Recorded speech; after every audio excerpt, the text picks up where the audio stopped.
In the 80s, we had a revolution in Nicaragua, and the government by then said, we won't honor the debt the dictatorship led to the Nicaraguan people.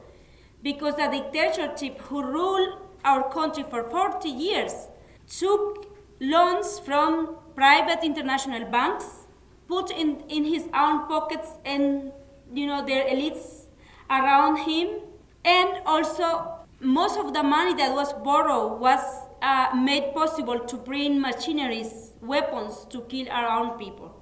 So for 10 years we didn't pay the interest rates. But in 1990, when the government changed for a right-wing ruling government, in 1991, that government said, okay, we are going to honor the debt. And then again, the International Monetary Fund went down to Nicaragua and said, oh, it's time to restructure your debt. It's time that we advise you to have a healthy economy. And since then, since the 90s, we have been under these so-called structural adjustment programs, that they have just structured our people into more poverty. On the behalf of all of our co-sponsors of this event, we welcome you. This event tonight was co-sponsored by the Jubilee Missoula Network and the Community Action for Justice in the Americas, the Bozeman Peace Seekers, the Environmental Action Community, Alternative Energy Resource Organization, Missoula Maryknoll Affiliates, Missoula Women for Peace, and the First United Methodist Church, and People of Faith, People of Action. So it's a lot of co-sponsors, and that is one of the goals of this tour. It's called the Global Connections Tour, and we wanted to bring in a lot of different groups and organizations and individuals to really strengthen and diversify the movement for debt cancellation. And we are actually one of 5 U.S. cities picked for this tour: Seattle, Portland, Atlanta, the San Francisco Bay Area, and Missoula, Montana. So we feel really honored to have this opportunity. Missoula's on the map! I just wanted to do 2 things. One, also to remind you that Jubilee USA, of which Jubilee Missoula is a network council member, are also sponsors, as well as Jubilee South, which is the movement in the Global South, Africa, Asia, Latin America, and the Pacific that are working for debt cancellation, and we are their partners.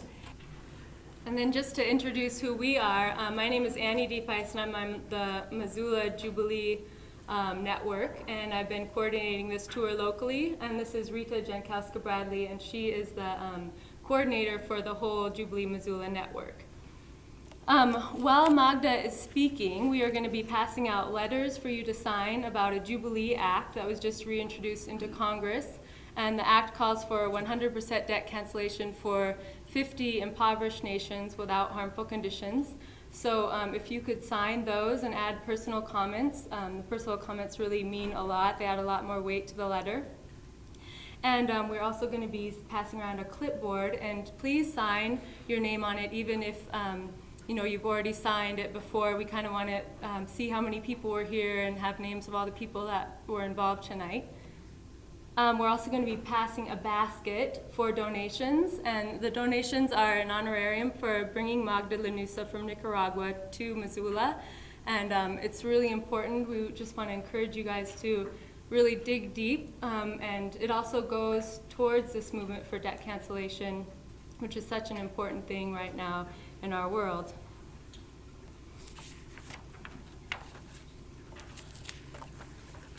So, and after Magda speaks, we're going to have a couple other special surprises to follow, and then after those, we'll have a question and answer time when you can answer questions that you have, or you can ask questions that you have to Magda.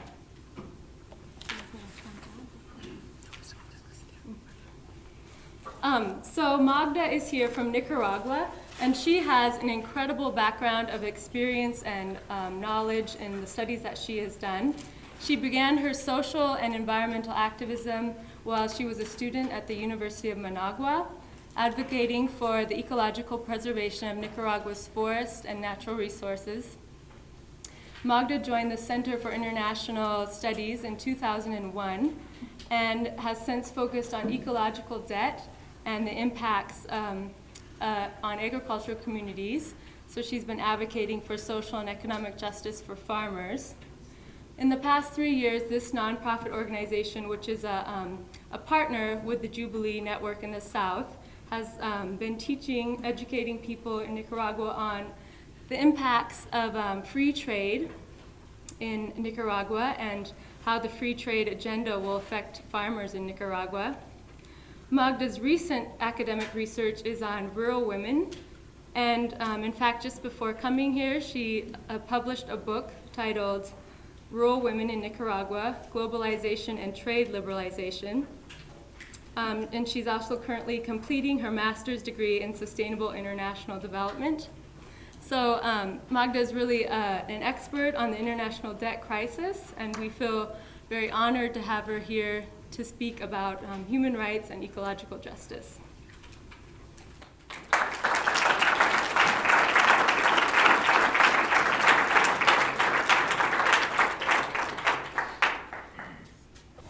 Good evening, everyone.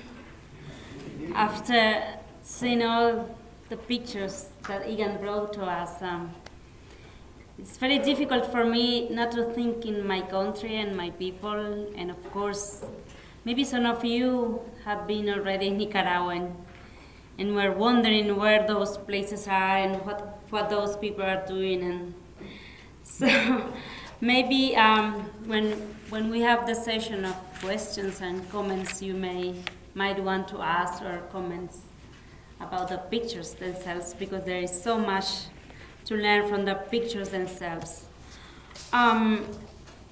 As Rita and Annie introduced me to you, I have been in the States now for almost 2 weeks, and I am part of the global tour, which has been organized by Jubilee US in Washington, D.C., and just a US network which takes part of the international network for debt cancellation. And my country, Nicaragua, it's one of those countries which is part of the poorest countries in the world, facing all these terrible policies of the World Bank and the IMF. And I think this evening, even though it's not enough time to really learn and say much about the implications of these policies, but I think that we can, after this meeting, you and the people from here, from Montana, and I know that somebody from the Washington office is here. So we are just trying to connect global connections, as Rita introduced us. So first of all, I would like to start with 3 ideas that we should have in mind when we talk about external debt. One is that external debt is not just an economic issue. It's a moral issue, it's an ethical issue, and it's a social issue. So I want you to have this thing in mind when I talk about, external debt in Nicaragua. Second thing that you should have in mind is when we campaign for debt cancellation, we are not saying that we don't want to pay, and that we don't want to pay because we don't want to.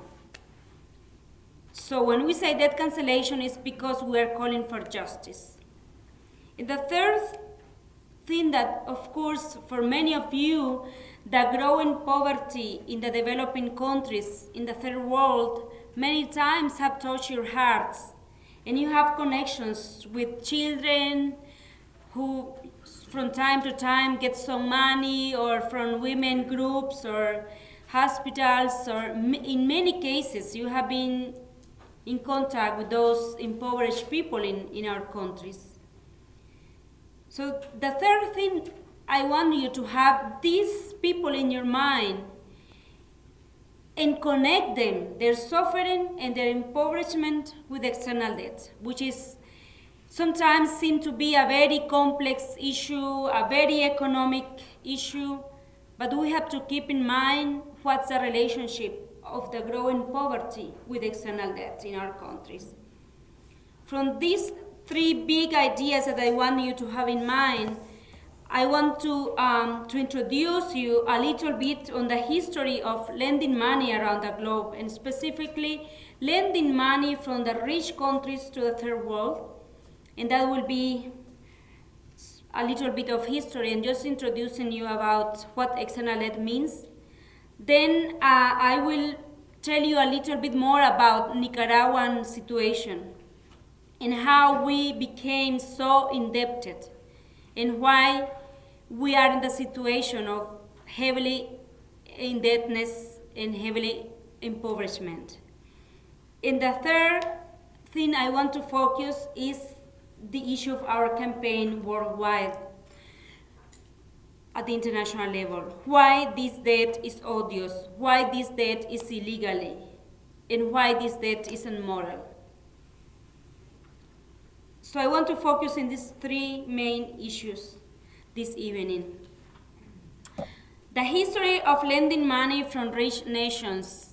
Of course, some people here in the room have in their minds what happened, or at least they were very small after the end of the Second World War.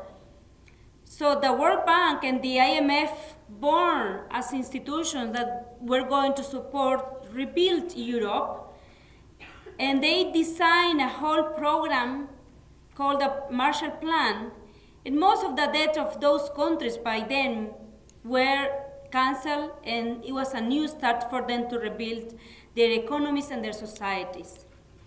But in the 60s, though Europe was already rebuilt, their economies were strong again, and the World Bank and the IMF had a lot of money with them. So they said that their money was going to be used to help development in the third world countries. Even for many African countries who just got their freedom from their former colonies in Europe. So the 60s was a decade of borrowing, of lending money around the third world countries. They traveled and they got those countries into lending. But what happened in the 70s? It's the big decade of huge amounts of money after the oil prices went up. So there was so much money in the private international banks, in the World Bank, in the IMF, that they didn't know what to do with the money. So how banks make money? Lending more money. So they traveled again, and they went all over. And it was the decade for many of our countries in Latin America, and for many of you who have studied Latin American studies, what happened during the 70s? Most of our countries were on the power of dictatorships. So those dictatorships took money, borrowed money from these big banks, from private banks, to buy weapons and to enrich their elites.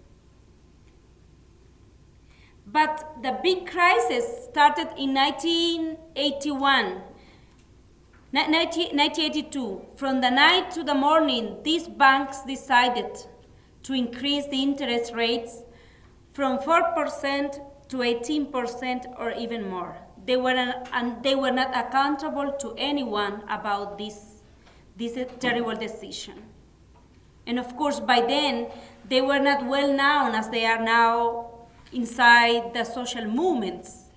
And of course, if we were organized by them, they couldn't have done what they did. And most of our governments in the South they kept in silence. And of course, our external debt just increased in huge amounts of money. In 1985, the Latin American countries declared their own economies as in debt crisis. And Mexico was the first country that denounced the situation. But, as I told you, sometimes we vote for ruling elites that they don't take into account the suffering of our people and just they honor the debt, the external debt. And to tell you one thing that since the 70s, our countries are not paying any external debt, just the interest rates. We call the debt payments. So they continue paying the external debts and even taking more loans to pay the interest rates. Just the interest rates. So then it was at the end of the 80s when Latin American countries declared themselves as in debt crisis, then the World Bank and the IMF decided how to deal with this crisis, what we can do to help them. Of course, not to help the people from these countries, but to help them to bring more money. They came with something that we have been denouncing for years as the structural adjustment programs that are they have just meant being mechanism to oppress our people economically, using economic means. But what's the history of Nicaragua with external debt? The first loan that Nicaragua took was at the end of the 19th century. And it happened that Nicaragua was visited by U.S. investors, U.S. businessmen, and they thought, oh, Nicaragua is perfect to build a railway system that connects the Ocean Pacific with the Atlantic, the Pacific Ocean with the Atlantic Ocean. So they came back to the U.S., talked to, I don't remember now the name of the bank, talked with that bank and told them, we can grant this, you can lend the money to the Nicaraguan government and the investors will go and build the railway system. That was at the end of the 19th century. Do you have any idea where that railway is now in Latin America, where they built it? No, farther. Panama Canal. So that loan was the first one. Our government didn't ask for. Our people even didn't, those days, at the end of the 19th century, we even didn't know how my grandparents didn't know that money came supposedly to build this railway system. And it has been shown in our history that this loan was paid 3 times to the bank in the US, and the money who supposedly went to build that railway system went to the pockets of the elites ruling the country during those days. So that's the beginning of our indebtedness. So in the 80s, we had a revolution in Nicaragua, and the government by then said, we won't honor the debt, the dictatorship led to the Nicaraguan people. Because the dictatorship who ruled our country for 40 years took loans from private international banks, put in his own pockets and their elites around him, and also most of the money that was borrowed was made possible to bring machineries, weapons to kill our own people. So for 10 years we didn't pay the interest rates. But in 1990, when the government changed for a right-wing ruling government, in 1991, that government said, okay, we are going to honor that debt. We are going to honor the debt. And then again, the International Monetary Fund went down to Nicaragua and said, oh, it's time to restructure your debt. It's time that we advise you to have a healthy economy. And since then, since the 90s, we have been under these so-called structural adjustment programs, that they have just structured our people into more poverty. So it was in 1991 when the first time the Nicaraguan government signed an agreement with the International Monetary Fund. And as you might know, the IMF is the institution that gives the lights to the private banks and to the rich governments in the north. If this economy in the third world is healthy and it has the capacity to pay debts, and then they can lend to these third world countries more money. But to give you, so these institutions knew that our countries, so-called developing countries, or we call third world countries or southern countries, they knew that we were not going to make it, that we were in crisis forever, and we were not going to be able even to pay even the interest rates. To tell you, in 1998, then our government was paying in interest rates 48% of our national budget was going to pay the external debt, the interest rates of the external debt. There is no economy in such conditions. And for the IMF, an economy that is healthy is that one that is paying at least 7% of their national budgets into interest rates for external debt, and we're paying 48. Then they said once they figured out that the structural adjustment programs were not helping at all, were just hurting people and increasing poverty in our countries, they came with another solution. And that was called the Heavily Indebted Poor Countries Initiative. And in 1998, Nicaragua was classified among 42 countries from Africa, Asia, and Latin America among those heavily indebted poor countries, meaning that we were not making, and the conditions that they advised us in order to pay the interest rate were not helping us. We're just killing our people, because most of our money has been diverted to pay the interest rates.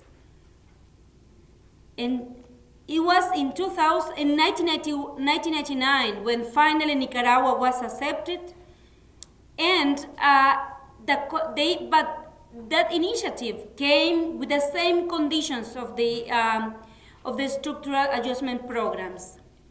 The same recipes for any country. They don't care if this country has this different type of economy, or this country is going in this direction or not. They just give recipes to anyone in the world. The same in Africa, the same in Asia, the same in Latin America. The same conditions that they advise us to do with the structural adjustment programs came along with the initiative to reduce poverty, the HIPIC initiative. And the conditions were the same, as I told you, to continue the reduction on social expenditures. Let's say to continue reducing healthcare and education expenditures, to continue the efforts to export more, to continue logging, to continue just over-exploiting land to export sugar, coffee. The other condition was to continue privatization of public services and state-owned companies.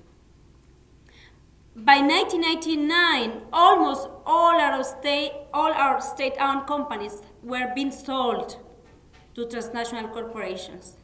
And public services such as education as health are in a terrible condition now, where half of those services are almost privatized.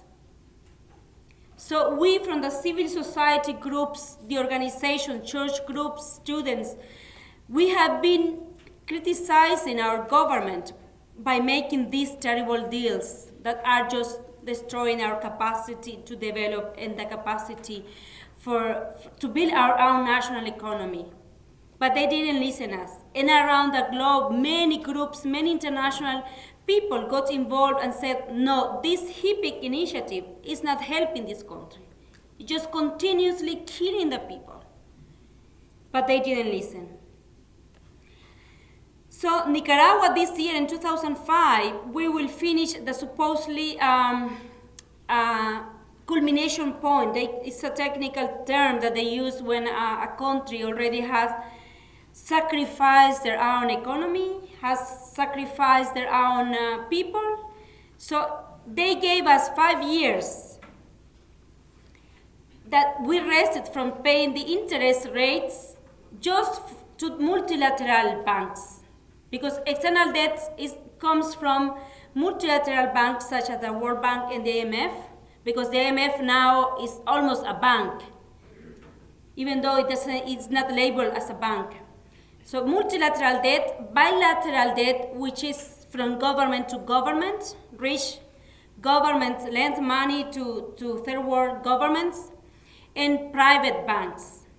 But HIPIC initiative was just aimed to leave us for 5 years not paying the interest rate of the multilateral bank. But we continue paying to the bilateral debt and the private debt.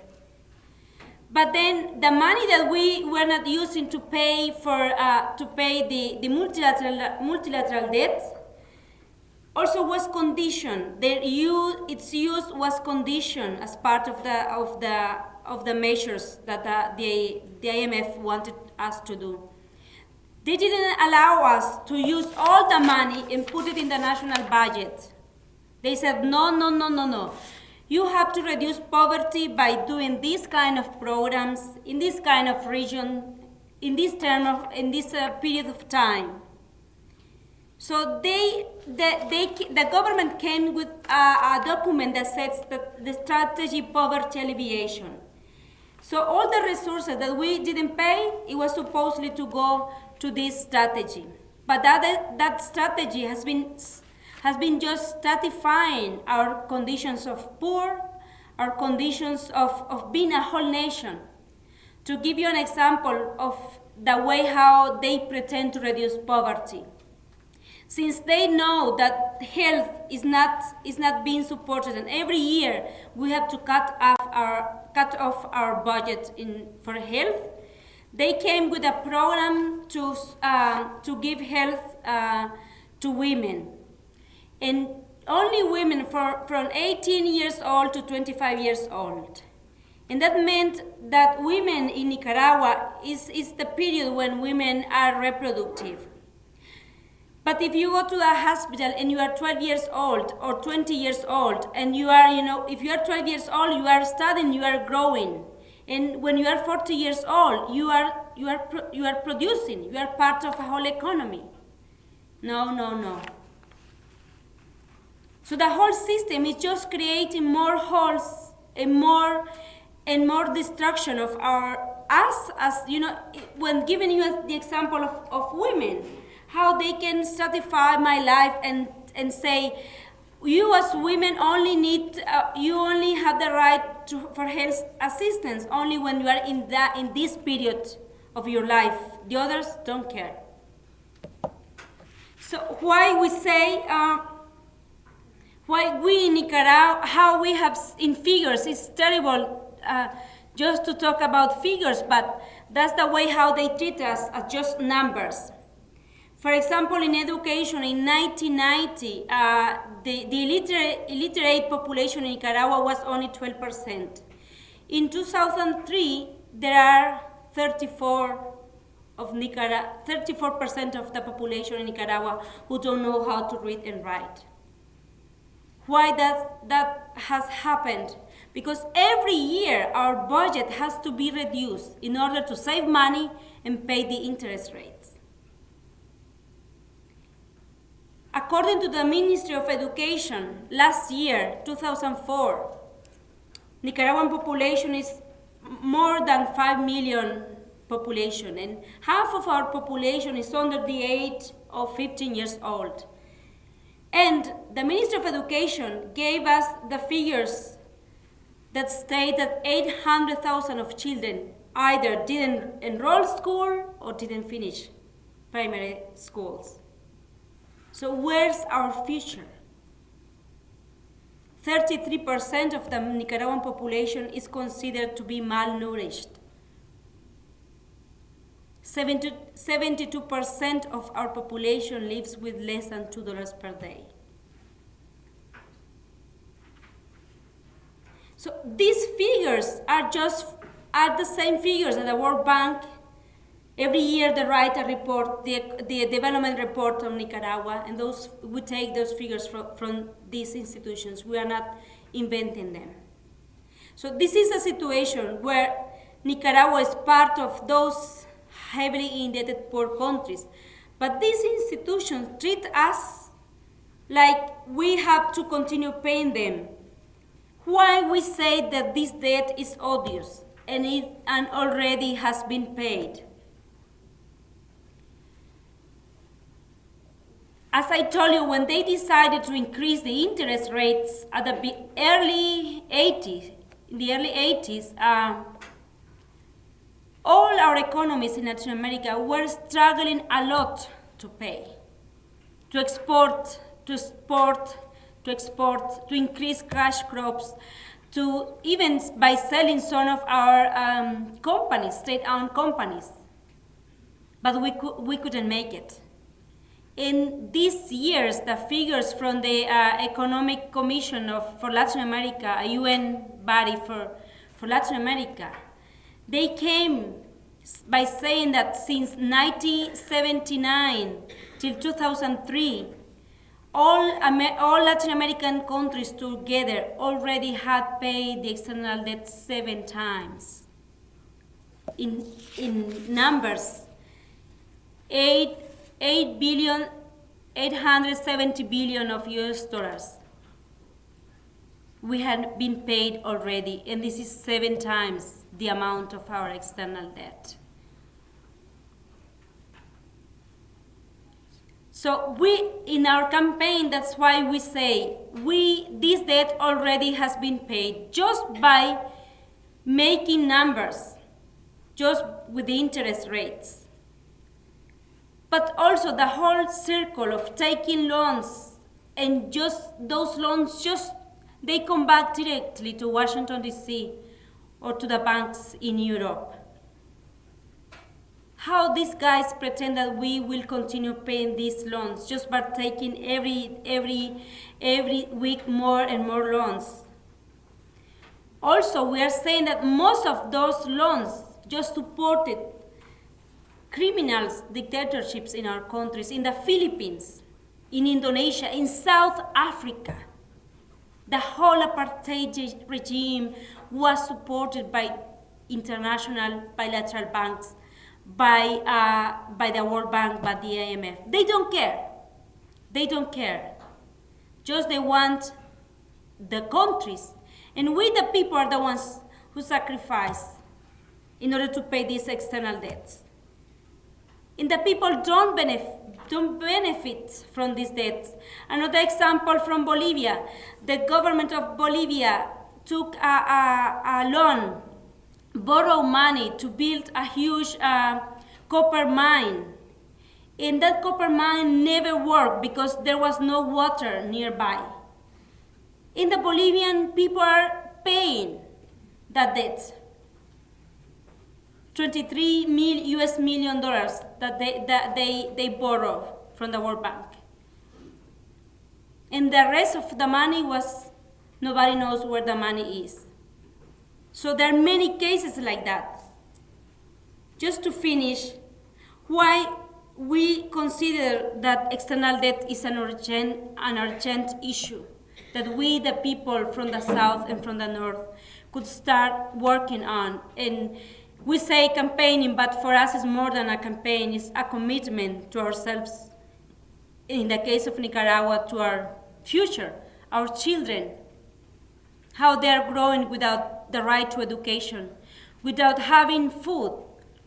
The women cannot send the children to schools. It doesn't matter if the school is open, but if the parents don't have the money to buy them shoes and to feed them and send them to school. They are not sending them to school. That's why we have these rampant figures of children not being able to go to school.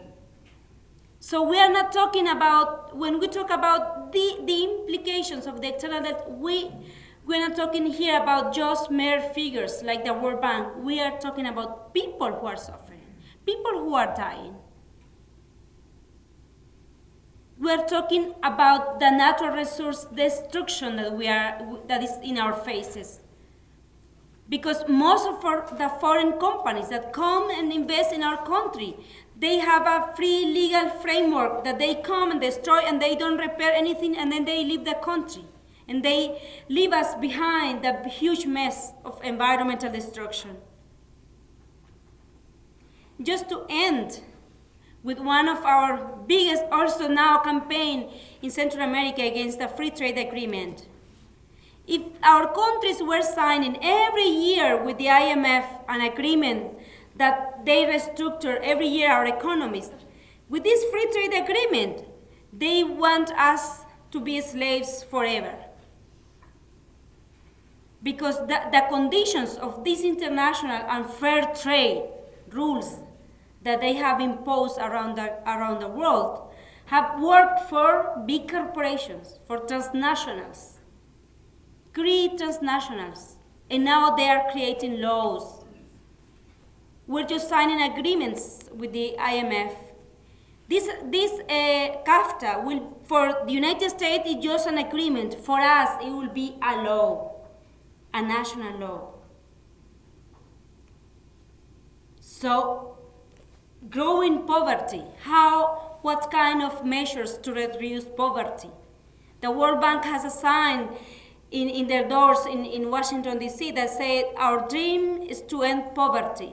For us, they have been sleeping forever, and they will be sleeping forever. They never will wake up. So if we are linking external debt with poverty, and it's good that some people from the rich nations support churches and support non-profit organizations in our countries. Something is really good that in even our countries, if I get a job and all my brothers don't have a job, I have to share the money with them. And that's the way how we survive. We are engineers of survival. And of course, also we have people, some of you, helping us to survive. But it's an endless situation. And every day, my sister, she's a social worker and she works with the children in the streets in Managua. In 1990, when I was at the university there, I never saw children begging on the streets. And now, every single day, they go to the street and they count how many children in the same reasons. Their parents don't have jobs, they cannot go to school, they cannot feed the whole family, and most of those children are from families from the rural areas who are moving to the cities just to get jobs. As I told you, when we talk about external debt, we are not just talking about figures, how many people are living under poverty, how many people live in misery, how many children could not go to school. We are talking about people who I know, who I talk to. And I said, I was able to go to university. Why this young girl, why this young boy he doesn't know how to read and write. It's so painful. It's really, for me, it's hurting to meet somebody in the rural areas or even in the urban areas, and she and he doesn't know how to read and write. It's something that strikes me, and of course it's very difficult to be in front of you and talking about the terrible conditions our society is living. But it's a situation that we every day are seeing jobless and more jobless, and rural people leaving their areas and going to find jobs elsewhere and not being able to feed themselves. So I'm really pleased to be here with you, and it's really encouraging to have groups like Jubilee US working with us, and we also have connections in Europe, in Germany, in England, in South Africa, in the Philippines, in many of the countries in Latin America who also are struggling with us to end this enormous injustice, which is not just about economics. As I told you, it's a moral and it's an ethical issue to look at. Thanks so much.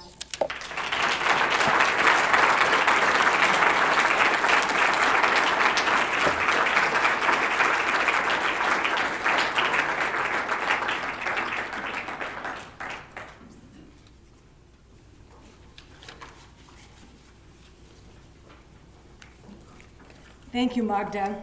Now you can see why we wanted Magda to come from Nicaragua. Her story is very powerful. I could try to tell you the story, but nobody would, be able to understand. It's someone like Magda who can bring her story from her people, and then you can feel it in your heart. I certainly feel it in my heart. So now, because this is so important, we want to rouse you to action. This is one of the most important things. We are going to build a movement to cancel this debt in solidarity, in partnership with the people in Latin America, Africa, Asia, and all over the world.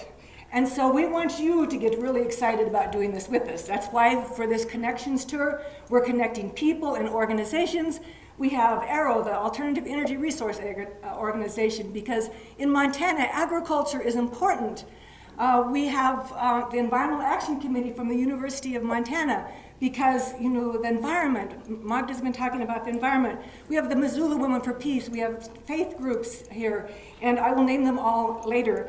But I want to invite right now someone from the Environmental Action Community from the University of Montana. He's the president and organizer. He's also on the coordinating committee of Jubilee Missoula Network. He's a forest activist, a forestry graduate, a student, and an incredible poet and artist.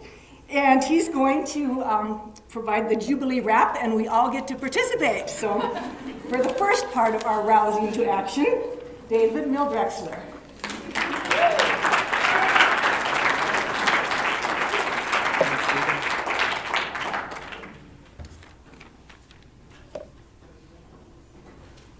Thanks, Rita. That is really why I wrote this, trying to get a way to get people psyched up and encourage participation and feel like you're involved instead of just like a spectator. And there's some things I just wanted to explain real quick, like Jubilee, the year 50 divided by 7. There's in Leviticus in the Bible, you might have read the story of Jubilee, and it's really cool, and it's a good read there, and it's incredibly detailed as well. And what happens is every 7 years there's a Jubilee cycle, and then every 50 years there's a larger, I think that's the way to think of it, a larger Jubilee event, where land is returned to the original owners. And so I think 2000 was a 50-year event when we rekindled this Jubilee effort, and now here we are almost getting close to 2007, so it's good we're trying to build some energy to make this cycle continue. Another thing I want to talk about real briefly is there's too much business in our sacred space. We need to retake the ground, throw business that's in the synagogue out of the place. So one of my favorite biblical stories is when Jesus goes into the synagogue and there's commerce and business in there, and he doesn't really like what's going on with that, so he overturns the table and kicks the people out of the synagogue. And I think that's just a powerful story, and it's really one we can all relate to. We sometimes have to take action like that. And when you think about relationships are a sacred space, our relationships with the people in other countries are sacred. And so we've allowed the IMF and the World Bank to enter into that space, and look at how they're representing us. So we really need to kick them out of that space. And then some case studies. One of them, there's a Malawi, an African country. Real briefly, they had a custom, maybe they still have, I'm not sure, of keeping a large corn reserve in case there's a drought or a famine. And the IMF and World Bank, they came up with the idea that this corn reserve was interrupting with the flow of the price of corn on the world market. which I don't know how they painted that picture, but they succeeded. And it shows you when a country, it shows you how they can use these debts as leverage to make countries do things they wouldn't otherwise do. So anyways, Malawi sold off their corn to the world market. It probably made no difference, since you just heard how the interest works on these things. It's vicious. And then a drought actually occurred in Malawi, and there was no food reserves for the people. And the Malawian government eventually asked the United States government for help. And the United States government offered them genetically modified corn. And as is a custom in Nicaragua, the people get that corn and they plant it. And the government knew they were going to do that, so they knew this was a really big thing if they were going to contaminate their corn in their country. So you think about that decision. You've got people starving, and you don't want to pollute this corn gene pool that you've been evolving for a long, long time. So they told the United States, no, we won't accept your genetically modified corn, but if you grind it, we'll take it. And guess what the United States said? No. So that shows you in that space of relationship what they're doing. So just to get you fired up on the chorus, it goes, put your hands together, clap 1, 2, 3, raise your fist in the air, yell Jubilee. Put your hands together, clap 1, 2, 3, raise your fist in the air, yell Jubilee. Yeah, cool. So then when I get to that part, maybe I'll just be quiet and let you guys yell Jubilee. All right. So here we go. Put your hands together, clap 1, 2, 3, raise your fist in the air. Jubilee. Said, put your hands together, clap 1, 2, 3, raise your fist in the air. Jubilee. Because every single person must be free. We distribute the land evenly. Nobody in their right mind could disagree. Redemption of property, Jubilee. It's a year 50 divided by 7. We all want to go to heaven, but we can't.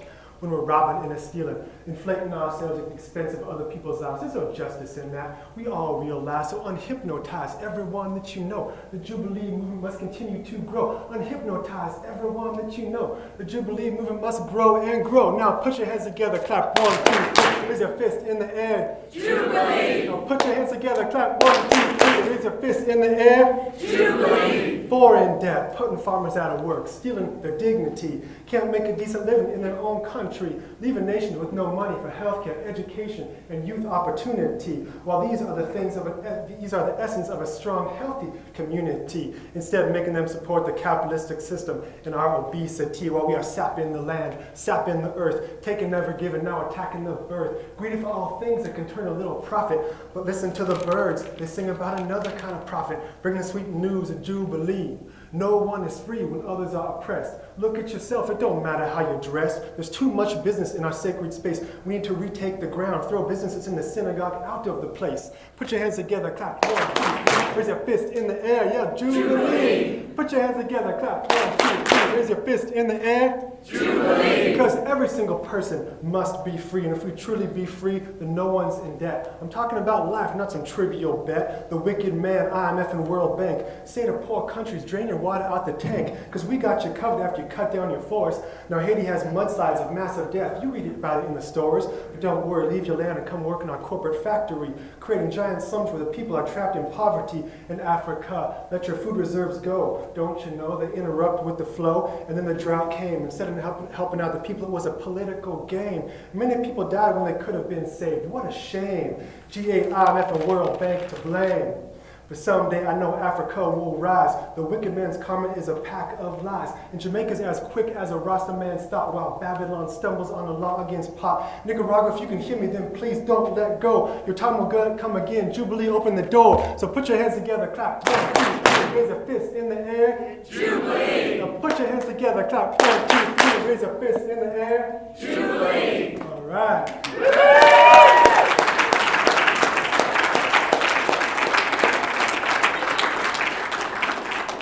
So we'll see you guys on the streets.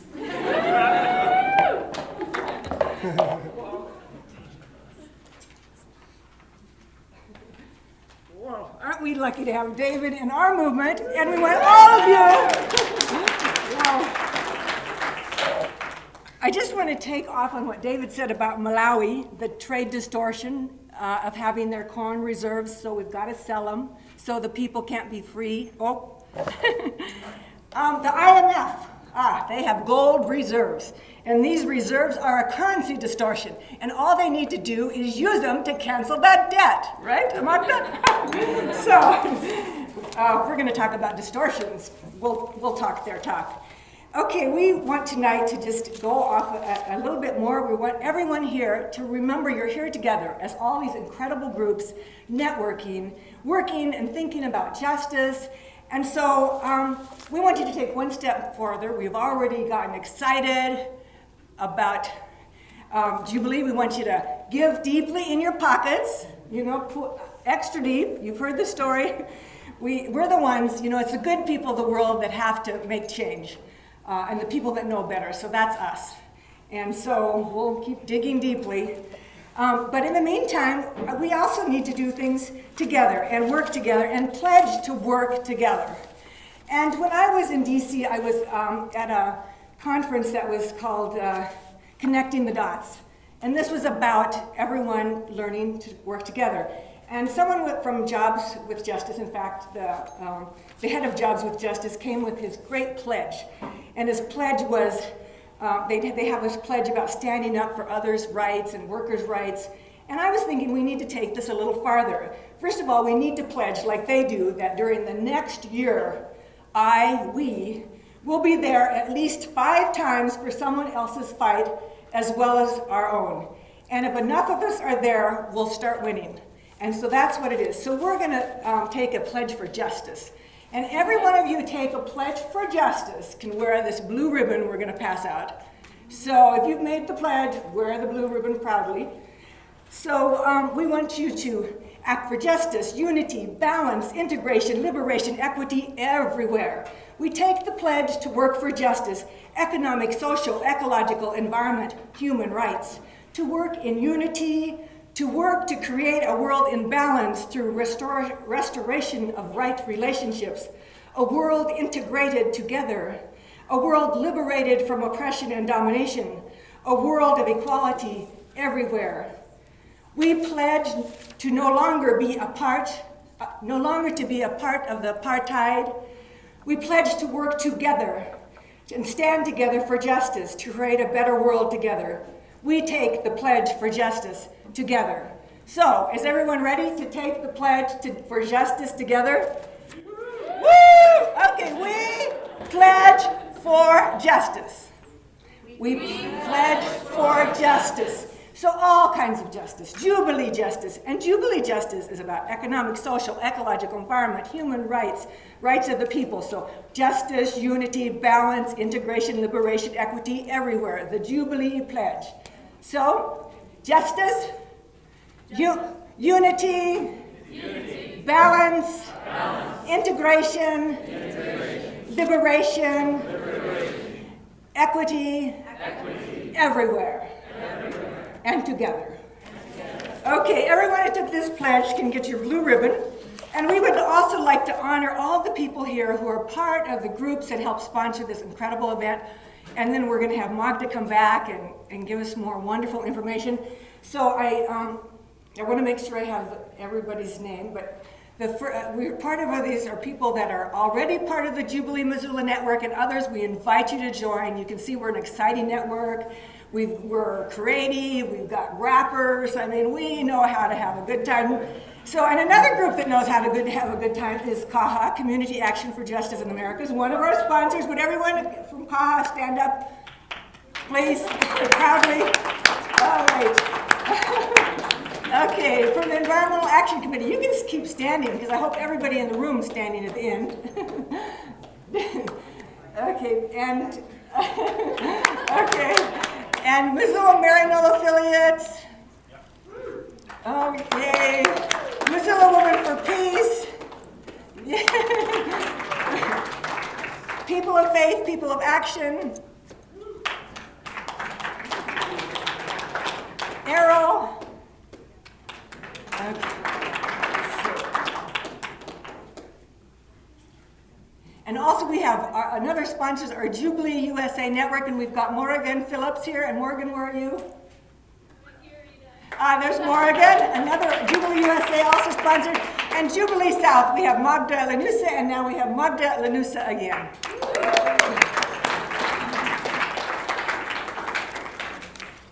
Would people like to do questions or comments, or Magda's willing, whatever you would like.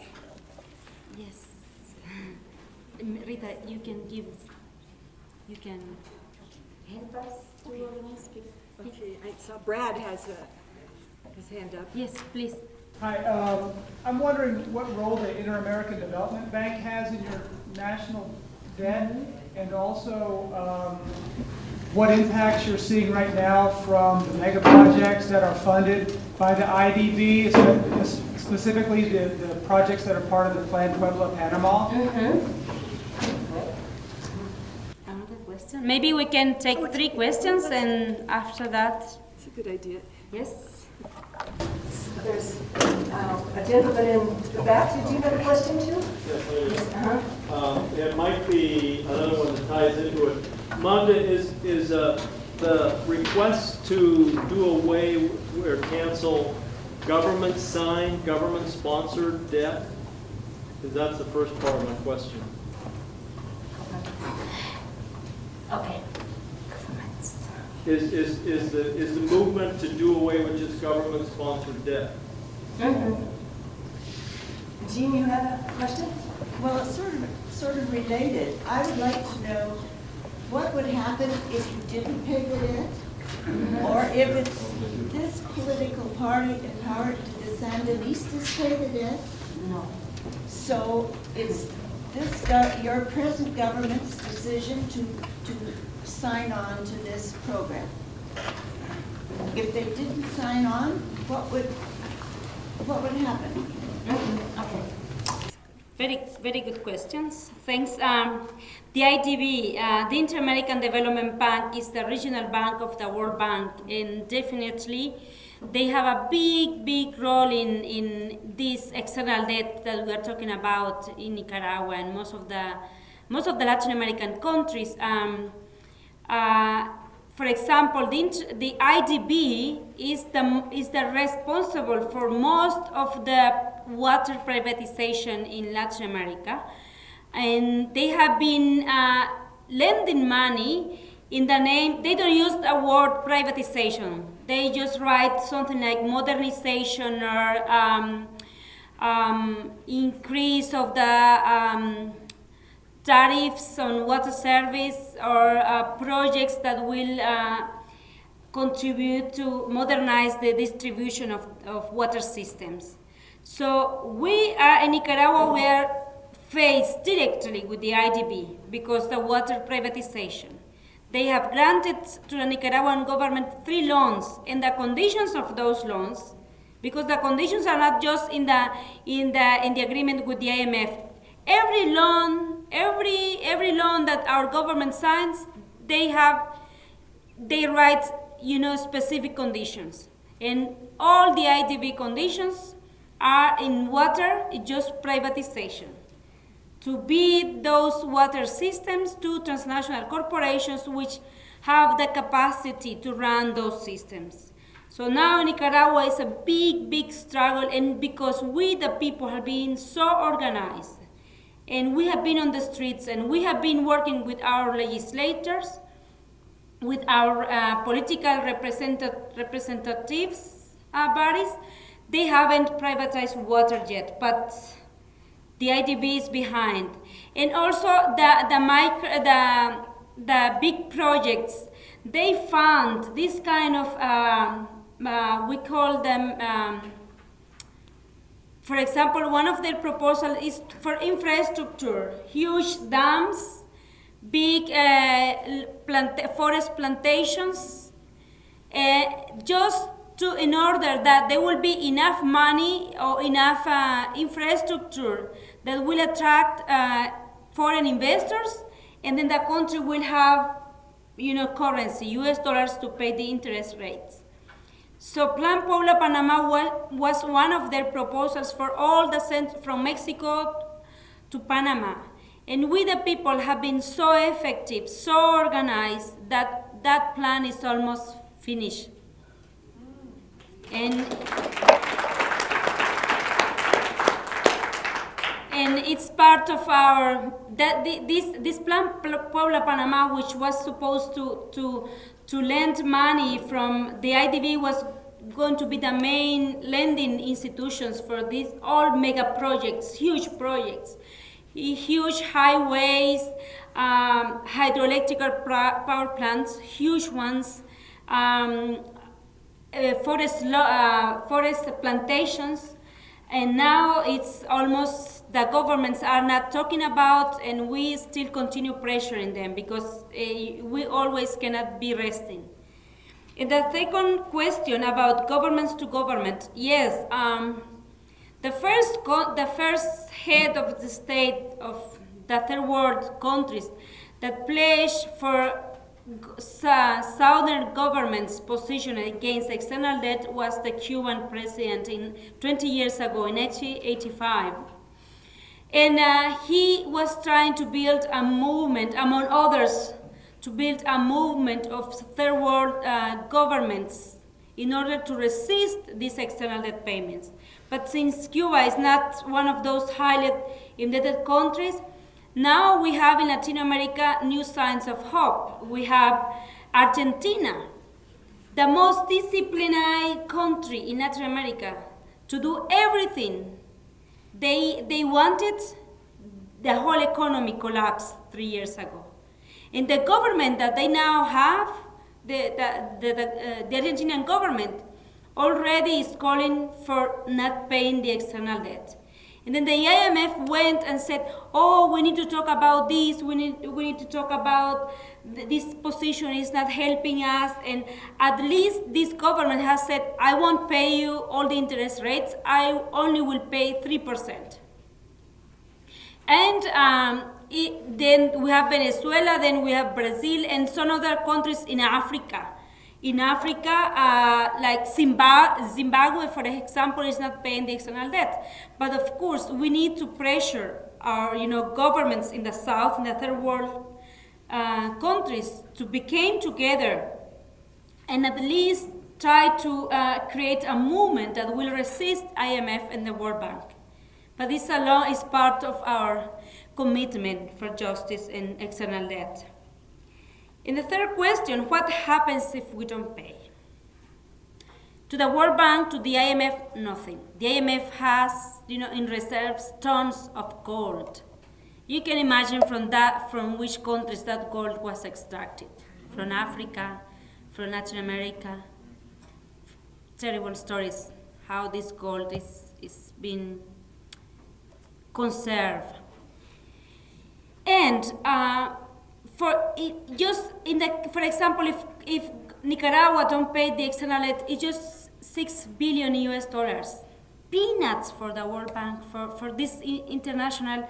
In this book, the whole amount of the external debt of the third world countries all together, 1,000 billion 200 of 12 billion. 1,000 billion 200 billion. What's that? More than 1,000 billion of US dollars, and just 469 billionaires in the world by themselves combined have double of that amount. For the world economies, that will be nothing. For the World Bank, nothing. That's why in the problem that because they don't cancel this debt, it's not about economics, it's about politics. Because once they cancel this debt, the way how the third world countries negotiate or create relationships with the rich countries will be different. So they are not canceling the debt because they will be poor or because our economies. Of course, they punish any time that we don't follow every single step that they ask us to do. They always threat us and say, you won't get any more loans. we will advise private banks not to lend you money. They always do that. But it has been shown that by canceling the debt, nothing will happen here in the rich world. The problem is politics, because they have combined economics with politics, and they know how to manage. And now with this free trade agreement with Central America, they are increasing this unjust way of relating with our countries. So that's why they don't cancel the debt. But there is no way that this economy here will be hard, because the ones who are making money, who are making profits, not people like you, but private banks in DC, in New York, the World Bank, with all the huge multinational corporations there. I want to know what will happen in Nicaragua, New York. Yes, we have been saying that if the debt is cancelled, we won't have to divert our money to pay the interest rate, and our authorities will be able to invest in human and social capital. We will be free, and we'll be able to decide and put more money in education and healthcare every year. And we will be able to take our money, and for example, most of our exports go to pay the interest rates. So we will be able to save our money and invest in our own national development, sustainable development.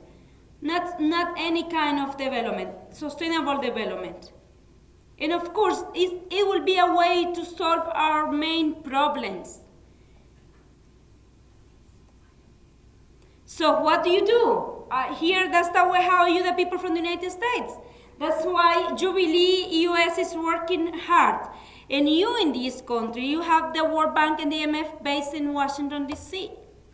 And the United States government is the biggest, is the main boat in the World Bank.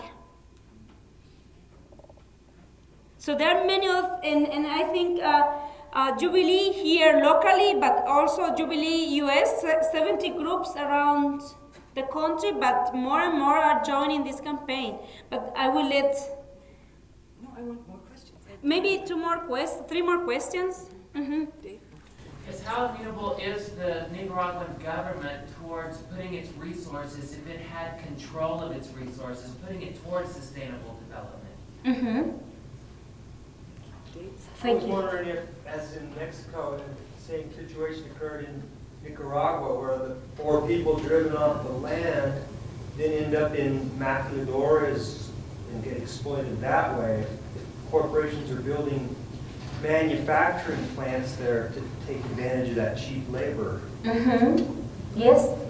I was wondering, do you see the struggle against, or struggle against international debt as part of a larger struggle against neoliberal economics in general, or even you go so far as say against capitalism in general, or do you see it as a separate issue? Mm-hmm. Mm-hmm. So I would just like to tie on that first gentleman's question. With Nicaragua having been dominated for generations by the ruling elite, like you talked about, the most corrupt of all, the Somoza dynasty, from Papa to son, and all those decades of corruption, the Sandinistas hoped to turn some of that around with a socialist system. And when that was defeated, there's kind of a conservative bent that took the Sandinistas' place in the 90s and onward today. So is there a genuine sense of the Nicaraguan people that the government is democratic enough to really have concern for the common people so that that money will be turned back into social uplifting rather than a continuation of the generations of ruling elite siphoning off the basic and majority resources of the people? And so to cancel all that debt, who is most well served by that cancellation? Well, yes, 4 good questions. Probably I will start with the question of the debt cancellation platform in the world social movement, and we see this campaign as part of the broadest platform to struggle against neoliberalism. And for example, external debt for many groups now has become not just an isolated issue, but is part of the peace movement. For example, there is a campaign that they are linking militarization with external debt.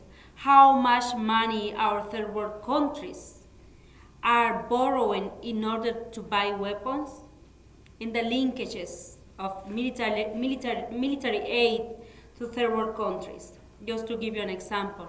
And then women's health and external debt. So it's part of a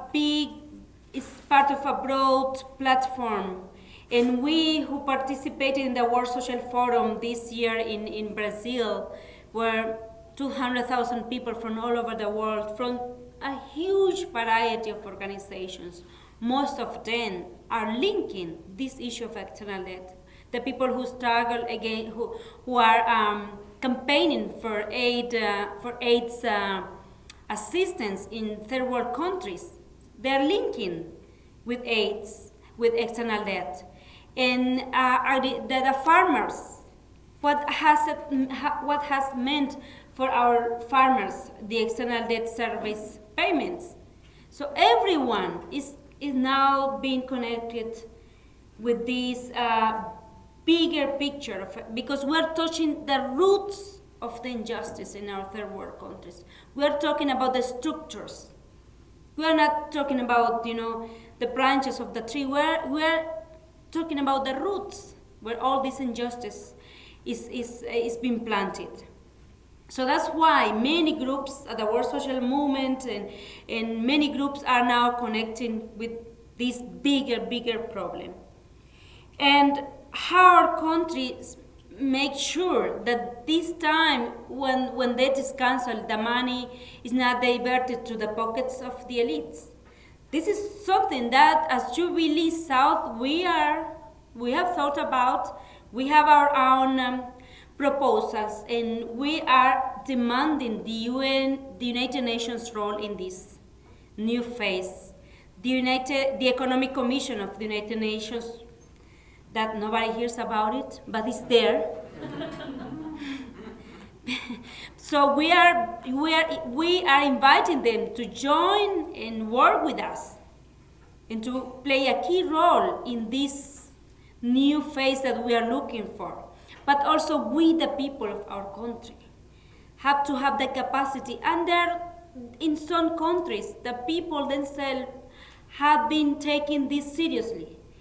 Like in Ecuador last week, the people organized themselves and sent out their government, because that government was not working for the people.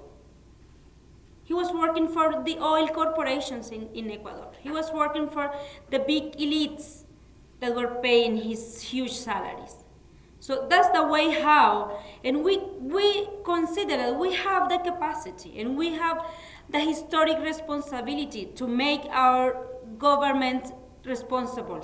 And of course we have to vote for governments that will respond to our people's rights.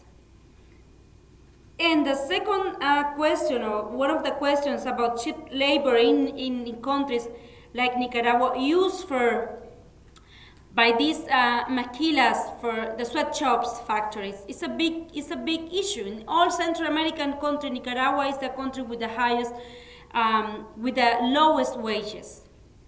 So after NAFTA, some maquilas that were working in Mexico, they went down to Nicaragua. And with the free trade agreement, more and more will go there. And it seems that they pretend that most of rural population don't have no more needs to grow food. They will work in these sweatshops. They only need to learn how to read and write and they will go to work in these sweatshops. And we will import our corn and our beans and rice from the U.S. agribusiness corporations. That's what they have in mind. That's why we are totally opposed to it. And how the fourth question, what's the sense of the Nicaraguan population with these issues? Of course, after struggling for 40 years, more than 40 years against the dictatorship, and then during the 80s, 10 years of civil war, people at some point, we are tired of social struggles at some point. But since the last 5 years, every day more and more groups are organized in something that now is called the social movement. And we have all different people organized. And we know that these institutions never have brought to us any aid. And we are working in the media, for example, the radio. We go and talk to the people and develop these campaigns and workshops, and we are educating women at the rural areas, in urban areas, in many different places.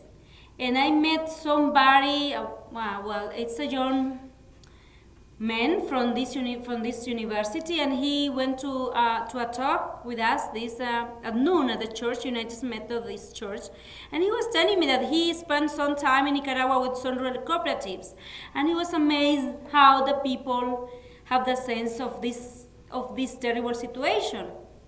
But maybe in next year we will be ready to send out of the country and to kick out the governments, as the one from Ecuador, Gutierrez from Ecuador, and in Bolivia. Latin America now, most of our people are already aware of this situation, and we are organizing, and we are being able to have somebody like Chavez in Venezuela, like Lula in Brazil, like now the president in Uruguay, Vasquez, in Argentina, Kirchner, and it seems that it's a big awakening of the kind of ruling governments we want to have. And next year we will have elections in Nicaragua. We don't know what will happen, but we are expecting some good changes. But it's also our own responsibility to keep educating our people, to keep networking at different levels, and also lobbying these people who are in the power as well, as you do here. That you go and talk and call your congressmen and your senators. We also do that kind of work there.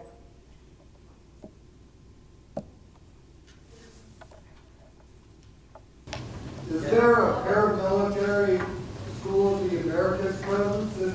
The School of the Americas?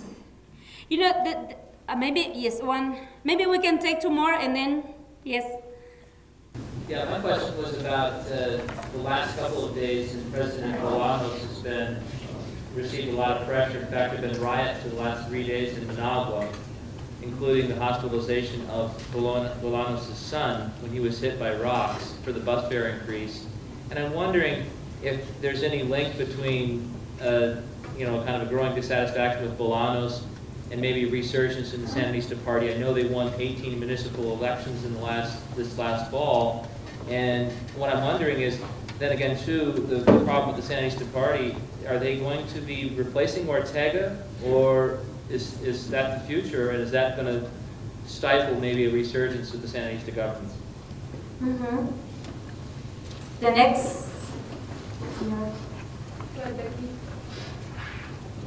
Well, I'm a citizen of a country where a rich ruling elite is currently enriching itself by laying up a huge debt that our children are going to have to pay off someday. So I think we probably have more to learn from you about how to turn that sort of situation around. But one thing I wanted to caution you about, something that we learned in our last couple of elections, please don't allow black box voting to come into Nicaragua. Please hand count paper ballots and don't ever adopt any electronic voting systems, because you won't ever have another free and honest election again. And then the other is a question. How did you turn it around. Our media is completely in the pocket of the corporations. They completely frame everything in terms of, just as the current ruling elite wants it framed. So how did you get the word out to ordinary people that their leaders are not acting in their interest, that are enriching themselves at their expense and laying up a huge debt they'll have to pay off someday? That's the thing the great issue that faces this country right now. Yes.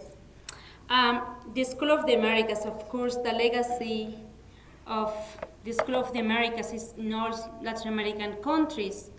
But because during the 80s, the School of the Americas was playing a key role in training the Contras that were based in Honduras, attacking our government and our people.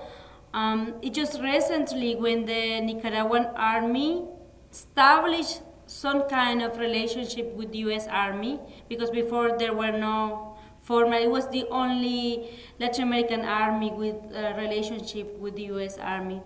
But we got information from groups in the U.S. that there were some Nicaragua soldiers sent to study here, and we protested in Nicaragua, and the Nicaraguan army was really ashamed of sending soldiers to study here. And finally, in the media at least, this year was said that Nicaragua has no military studying in the School of the Americas. And it's very, I won't go to details now, but if you are interested later on, you can talk with Winners for Peace in Washington, D.C., because they work on these issues. And the relationships between the U.S. Army and the official in the Nicaraguan army has not been doing quite well during this year, and we have had terrible times. So, but I want to go to details. You can look at the website or write, or I think Winners for Peace people are here, so they can give you more information. If they don't have it in hand now, they can go back to you. But of course, the School of the Americas is one of the legacy of their work is still down in Central America. And I really thank so much people who still have in mind and who still honor the memories of those who were killed in Central America. And of course, we have to make the linkages between militarization and external aid, because it's a lot of money.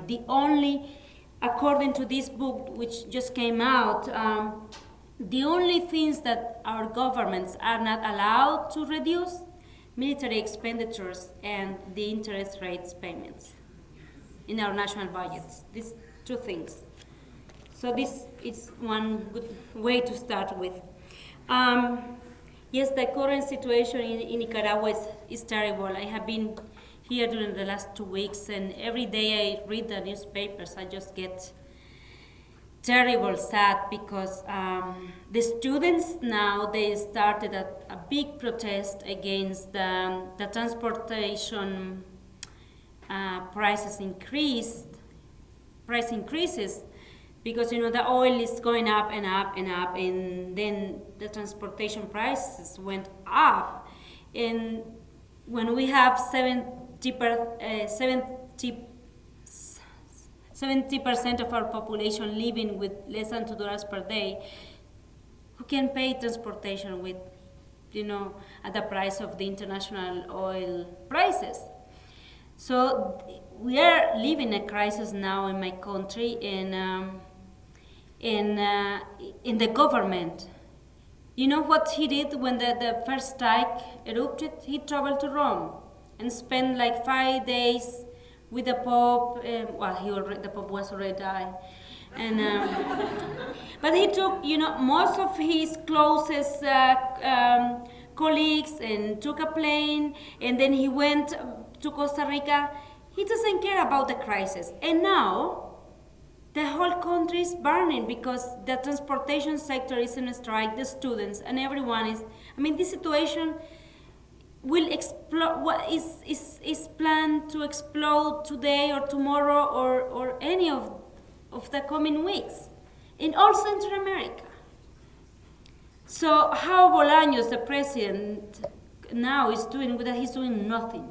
Nothing. He doesn't want to face the problems.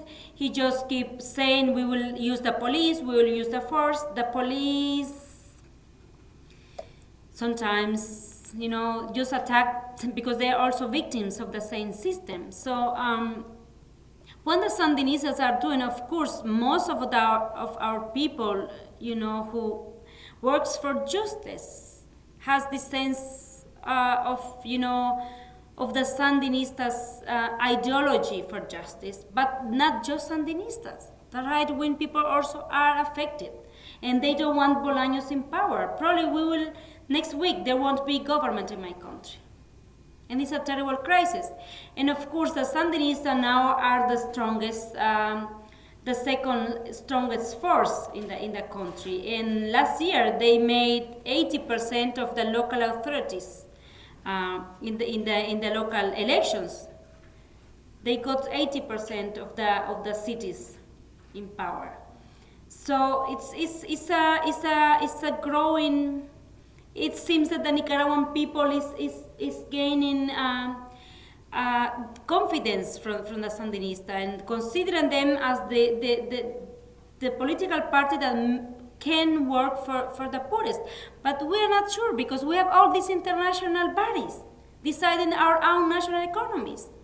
So we don't have to trust that once we get the Sandinista in power, all our problems will be solved. No. Because there are international powers ruling every single country around the world. But who knows? I mean, the Sandinistas now have said that they want Ortega again in power. Ortega was the government who was elected in 1984 and he ruled until 1990. And there are some problems inside the party. Most of the poor people who belongs to the party, they have in mind the leader. Daniel was the leader for years, and they have at some point an emotional linkage to him, and they want him back. That's the problem. And I talk to the people, and I try to convince them why they should vote for another candidate inside the Sandinista, and they said no, we want him back because he gave us health, because he gave us education, and so on. Of course, it was the whole system that we had a revolutionary government. So there are a lot of fights inside the party, and of course the right wing in taking advantage of the whole fights, and the U.S. Embassy doing something here and there. So it's a very complicated story, and of course it's a big problem for us as well. But most of the population are not trusting anymore these right wing guys, because we already have three right-wing governments since 1990. The people said no. We want our right to education back. We want our right to health care back. But who knows with these international bodies governing the world. And what do we do with the media? Nicaragua media is very interesting, and there is no comparison in other Central American countries. There are two main national newspapers. One is right-wing and the other one is born in the 80s. It's not a Sandinista, but it's not run by the party, but by Sandinistas. So that newspaper is the one that is sold the most in the country. So we go to the right wing and we talk to them and we get coverage in some of our points, and also with the other newspaper. And with the radio, Nicaragua people get most of their information by radio. When we have 43% of our rural population of our Nicaraguan population living in rural areas, they listen to the radio, because in Nicaragua only 22% of the rural population has electricity. So they use batteries and they listen to the radio. So we get coverage in any radio, at the local level, community radio, but also national radios. We have very strong linkages and connections with them. Every time they call us, we go there, they read all our press releases, and I think we are working. And also remember your pledge for justice, that we're going to help each other out in our movements to create a better world. Thanks for coming.